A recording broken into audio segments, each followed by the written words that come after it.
Jill, come on! Chris, this way. Make for that mansion!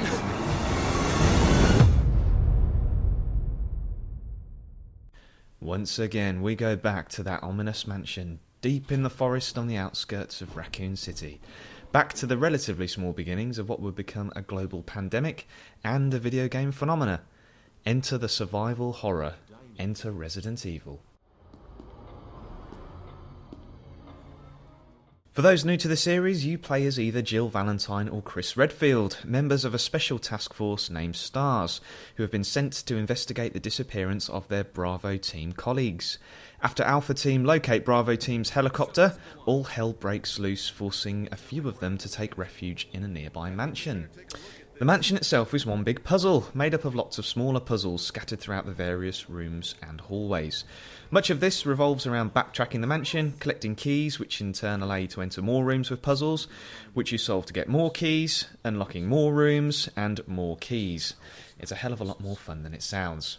There is of course much more to it than that, taking out reanimated dead people along the way and collecting more powerful weapons, each with more limited ammo than the last.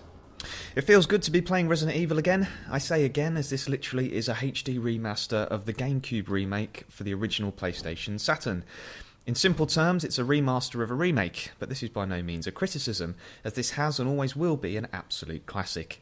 As remakes went, upon its original release, or re-release, the GameCube version was a fantastic game, largely because all they did was upgrade the graphics and tweak some of the gameplay mechanics.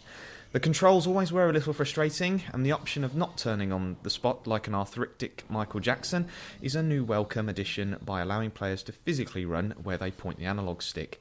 Both layouts are available in the options. Capcom always have their fans covered. From a graphical standpoint, it's held up rather well. It doesn't quite have the polish of the more recent entries in the series, but it more than makes up for it with the sheer quality of the game itself. Okay, the pre-rendered backdrops do look a little dated from time to time, and the fixed camera can be a little frustrating, but the game works with it. The jump factor of some of those zombie attacks would be drastically reduced if you could pan the camera round the corners to predict where enemies are coming from. The game is playable in either widescreen or old school 4x3, but I did notice that some of the menus, like the save screen, are only available in 4x3. The old game mechanics are still intact, with the item carry limits for either character, the need for storage boxes, and the need for ink ribbons to save at a typewriter. The latter works particularly well, technically imposing a limit on the amount of times you can save. This forces you to plan your saves to some degree as well, creating suspense and adding another factor to be considered as you explore around the mansion.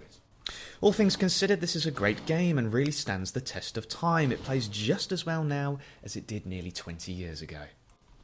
There are a few little niggles. The quality and detail of the characters are sharper and crisper than some of the pre-rendered backdrops, which sometimes gives a weird contrast. It just seems a little off. This is most noticeable in the video sequences when characters are talking, and yes, the speech and dialogue of those characters is still as stiff and comical as it was all those years ago.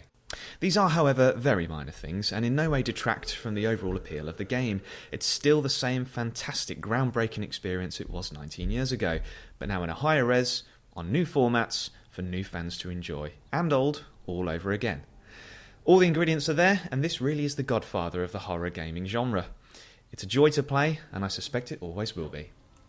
See if you can find any other clues. I'll be examining this. Let's just hope it's not Chris's.